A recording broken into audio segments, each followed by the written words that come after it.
Avant de commencer, j'aimerais vous inviter chacun en fonction de l'angle de la salle à regarder soit à sa gauche, soit à sa droite.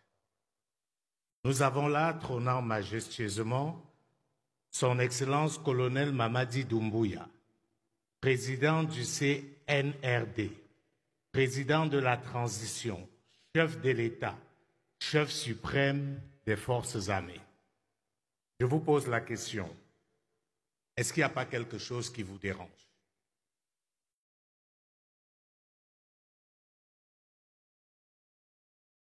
J'attends une réponse.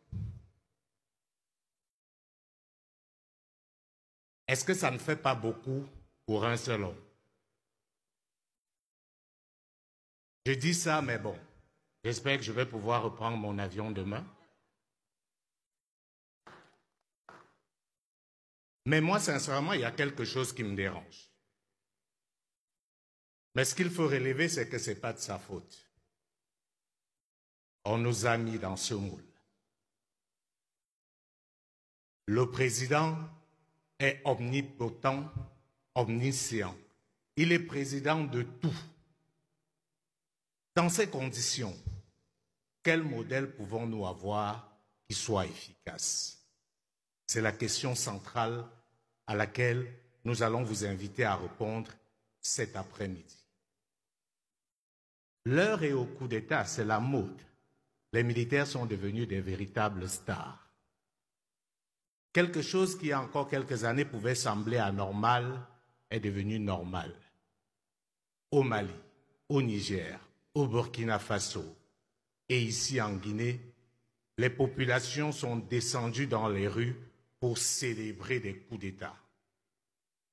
Et je dois vous dire que moi, tous ces coups d'État m'ont fait plaisir.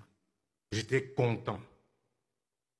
Pas parce que je suis favorable à la prise du pouvoir par les militaires, mais parce que c'était une occasion unique de nous poser enfin les vraies questions. Au lieu de jouer les vierges effarouchées, comme je vois certains le faire, en disant ce n'est pas normal, le rôle de l'armée n'est pas au pouvoir, nous devons nous poser la question, qu'avons-nous fait pour que l'armée devienne la solution et non le problème? Rappelez-vous qu'avant, quand il y avait un coup d'État, rarement ça faisait l'unanimité. Aujourd'hui, les coups d'État se font comme une lettre à la poste, sans effusion de sang. En réalité, les élections tuent plus que les coups d'État. Les révisions constitutionnelles pour les troisièmes mandats tuent plus que les coups d'État militaires. Regardez le dernier coup d'État au Gabon. On n'a même pas giflé quelqu'un. C'est quand même curieux qu'on en arrive là. Tout ceci pour dire quoi, madame, monsieur? La démocratie qu'on nous a imposée était une vaste escroquerie. Et c'est ce que ces coups d'État nous enseignent aujourd'hui. Et pour bien comprendre pourquoi c'était une escroquerie, je vous invite à faire un recours à l'histoire. Parce que malheureusement, depuis au moins l'esclavage, nous nous sommes toujours fait avoir. L'esclavage ne s'est pas arrêté parce que les esclavagistes, subitement, ont retrouvé une once d'humanité et ont pensé qu'il n'était plus bon de traiter les êtres humains comme des animaux. S'il faut reconnaître que des gens se sont battus pour que l'esclavage s'arrête, il ne faut jamais oublier que la véritable raison de la fin de l'esclavage, c'est la révolution industrielle. Ayant créé des machines, on n'avait plus besoin d'hommes dans les champs parce que les machines pouvaient faire 10, 20, 1000 fois ce que les hommes faisaient. Sauf qu'une fois les machines arrivées, contrairement aux esclaves, les machines ne marchent pas au fouet. Les machines marchent aux matières premières. Et où est-ce qu'on trouve les matières premières? Comme par hasard, en Afrique. C'est comme ça qu'on est passé de l'esclavage à la colonisation. Parce qu'on n'avait plus besoin des hommes, mais on avait besoin de nos terres. Et on est venu nous coloniser pour récupérer justement ce que nous avons dans notre sous-sol. Et après, on a parlé de la décolonisation, une autre vaste escroquerie. Parce qu'après la Deuxième Guerre mondiale, les puissances qui n'avaient pas leur part d'Afrique ont estimé que les choses ne pouvaient plus continuer ainsi. Il fallait alors repenser le monde. Une fois de plus, nous nous sommes fait avoir. On a fait semblant de décoloniser.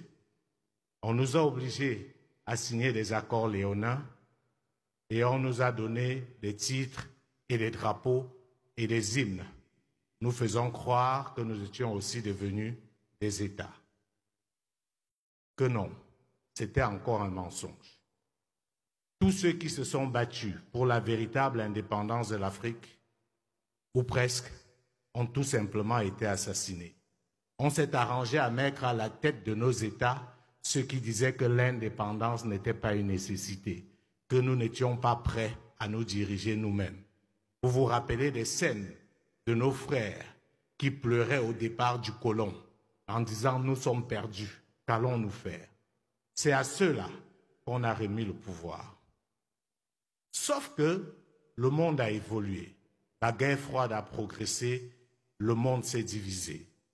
Certains chefs africains qu'ils avaient imposés à la tête de nos États, puisqu'ils n'étaient plus préoccupés par la perte du pouvoir, ont eu du zèle, ont commencé à regarder ailleurs.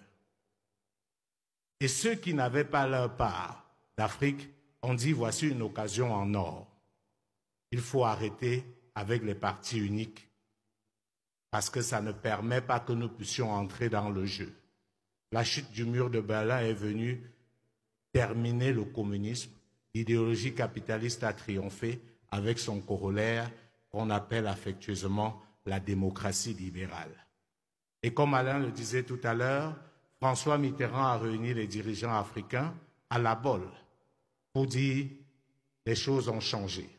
Parce que des chefs d'État comme les Mobutu Sese Seko au Zaïre, Ahidjo au Cameroun, Houphouët-Boigny en Côte d'Ivoire n'étaient plus aussi malléables qu'on l'aurait souhaité. Ils étaient devenus tellement forts et puissants qu'ils pouvaient avoir l'occupance qu'avait eu Mobutu de penser qu'ils pouvaient lancer une fusée à partir du Zaïre. Cela a inquiété. Et on s'est dit, comment on casse tout ça? Comment on fragilise tout ça? Et on est arrivé à ce nouveau modèle qu'on appelle aujourd'hui pompeusement la démocratie. Ce qui s'est passé, c'est que cette démocratie coïncidait avec les aspirations de ces dirigeants qui étaient prêts à tout pour ne pas perdre